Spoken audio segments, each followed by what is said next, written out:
Bismillahirrahmanirrahim. Punya simpanan amal kebajikan yang tidak ada manusia yang tahu. Kau punya amal soleh, istrimu nggak tahu, bapakmu nggak tahu, ibumu nggak tahu, tetanggamu nggak tahu. Rasul sallallahu alaihi wasallam bersabda, "Man istata'a minkum an yakuna lahu khib'un min amalin salih falyaf'al." Barang siapa di antara kalian yang bisa memiliki amal perbuatan tersembunyi, hendaklah dia lakukan itu. Para ulama menjelaskan, orang yang memiliki simpanan amal soleh berarti dia itu beramal lillahi ta'ala. Kalau amal yang kelihatan orang, jamaah, itu bisa jadi setan masih menggoda kita untuk riya. Kenapa sholat sunnah dianjurkan di rumah? Karena nggak ada yang lihat antum. Kalau di sini banyak yang lihat. Rasul sallallahu alaihi wasallam menjelaskan salah satu orang yang akan mendapatkan naungan dari Allah pada hari kiamat. Ada 7 tuh. 7 orang yang akan mendapatkan naungan dari Allah di padang mahsyar nantinya. Yauma la dhilla illa dhilluh. Salah satunya adalah wa rajulun tasaddaqa bi sadaqatin fa akhfaha. Seorang yang bersedekah kemudian dia sembunyikan sampai tangan kirinya tidak tahu apa yang dikeluarkan dengan tangan kanan. Perlu jemaah. Orang ini insyaallah husnul khatimah. Yang melakukan hal itu Allah akan kasih husnul khatimah. Karena dia beramal shadiqan lillah. Benar dia itu. Bukan pura-pura beramal soleh. Kalau kita melihat kisah-kisah as-salafus soleh, diceritakan Ali ibn Husain ibn Ali ibn Abi Talib. Ali ibn Husain ibn Ali ibn Abi Talib, yang dikenal dengan Ali Zainal Abidin. Disebutkan dalam kitab-kitab sejarah bagaimana Ali bin Husain ini, dia suka bersedekah. Ketika di malam hari dia suka manggul makanan, dia taruh di depan rumahnya orang-orang miskin, janda-janda, taruh, diketuk, ditinggal terus.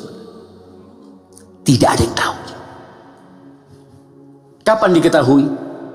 Ketika dia meninggal dunia. Ketika dia meninggal dunia, penduduk Madinah kehilangan sodakoh sembunyi-sembunyi. Nggak ada lagi tuh datang beras, nggak ada lagi. Berarti penduduk Madinah itu nggak pernah tahu sampai Ali meninggal tentang amalan dia. Allah akan kasih husnul khatimah.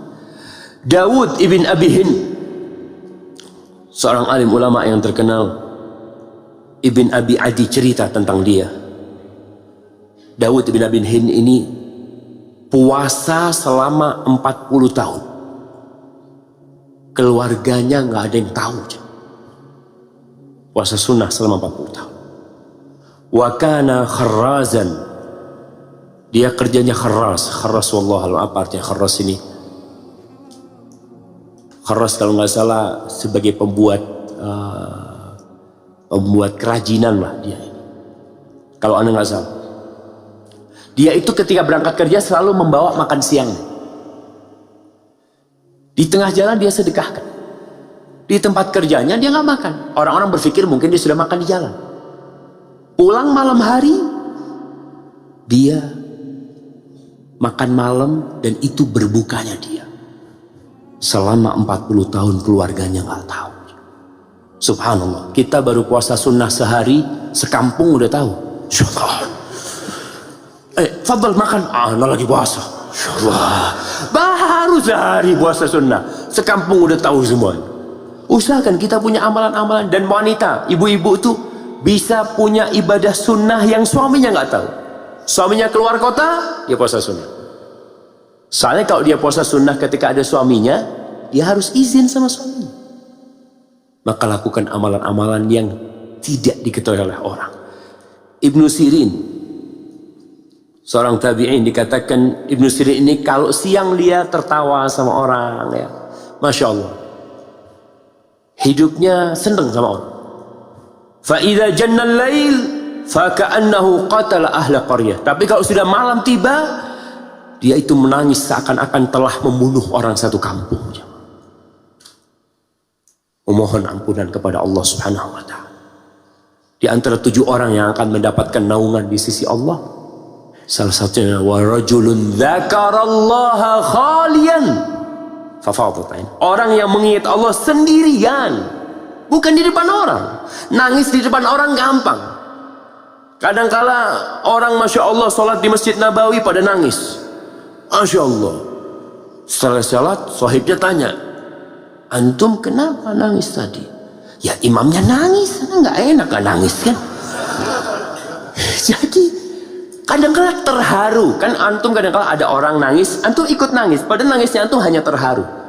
Yang di hadis ini disebutkan menangisnya itu karena takut kepada Allah, bukan karena terharu. Orang cerita tentang orang tua, pidato tentang orang tua, kemudian menangis. Menangisnya itu karena apa? Haru. Karena dia Allah ya. Kalau takut sama Allah, wallahu a'lam bissawab. Tapi yang jelas, antum harus punya amalan yang tidak ada orang yang tahu. Bismillahirrahmanirrahim.